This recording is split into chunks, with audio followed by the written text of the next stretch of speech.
Welcome back. It's time to check in with Bob Bosold over at Waxahachie Ag News today. Good morning, Bob. Good morning. And Bob, I know you follow it. Leanne, I don't know if you do, but I'm following the free agency in the NFL for the first time really this close. These teams can't spend their money fast enough, can they? Well, they did. The NFL did raise the salary cap. Oh, they did? By an extra like $30 million. So they got extra cash to throw around. Oh, man. But, I mean, Kirk Cousins, 4 years, $180 million. That's a joke. Good for him. Well, no, hey, good for him. I'm sure his wife is smiling. Oh, yeah. Well, to each their own, man. Yeah. Oh, man. Yeah, and everybody's feeling sorry for, what's his name, the running back that went over to Minnesota. He's only going to make $7 million. Aaron Jones? Aaron Jones. That's a bargain. Yeah, I know it. I know it. The Vikings always like Packer players. They do. We'll see how it all works out. Let's take a look at what's going on. Fire is on our mind this morning. First of all, in Wisconsin, just don't burn. It's too dry. But firefighters continue to battle those Texas wildfires, which have already consumed over 1 million acres, about 1.5 million acres, maybe more now in the Texas Panhandle, making it the worst wildfire in Texas history and the second biggest ever in the country.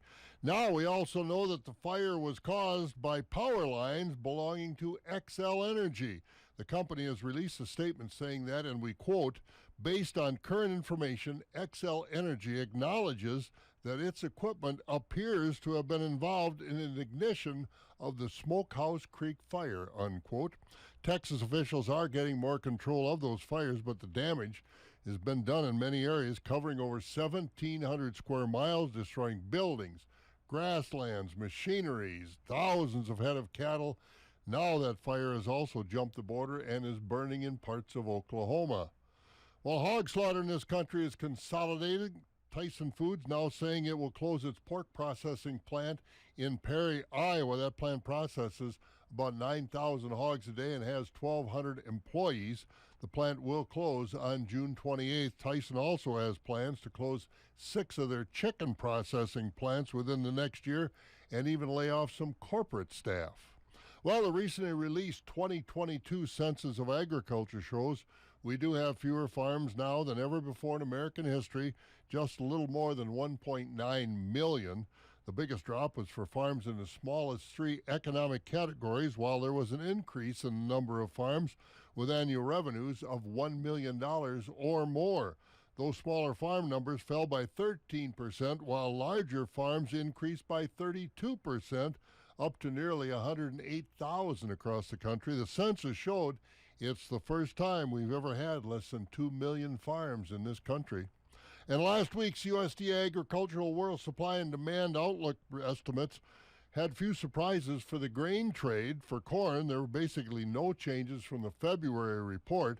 Ending stocks remained at 2.172 billion bushels, as Brazil's corn production estimated at 4.88 billion, while the crops in Mexico, Russia, South Africa, and Ukraine were all downgraded slightly. For soybeans, it was pretty much the same story as the carryover, stayed at 315 million bushels.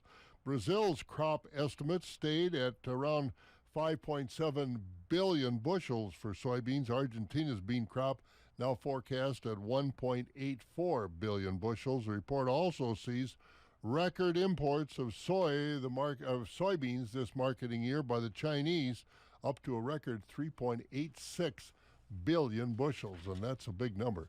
Let's go to the market board, where yesterday on the Board of Trade, we saw corn prices about steady, a quiet trade. Beans, though, were up 16 cents. Better demand from China and also better oil prices. Overnight, we saw July corn did go 2 cents higher, $4.55. The oats up 3 to 4 cents, but soybeans with that big jump yesterday, even though down 6 cents overnight on the July contract, still over $12. Dairy markets continue to struggle. The barrel cheese price yesterday down 4 cents. That's $1.42. Block cheese unchanged, and butter was up 3 cents to $2.83 and a quarter. Class 3 futures, March down 3 at 16.44. April down 15 at 15.77. May down 2 at 16.32. We're getting to say a broken record on those Class 3 prices, down, down, down. But that's the way it is. Another nice day, and I'll tell you, I got a lot of outdoor work done yesterday and got a little more to do today. Well, come over to my house and give me a hand, Bob. I'm in a groove right now at my place. I don't want to upset the apple cart. Okay. Have a good one. You too.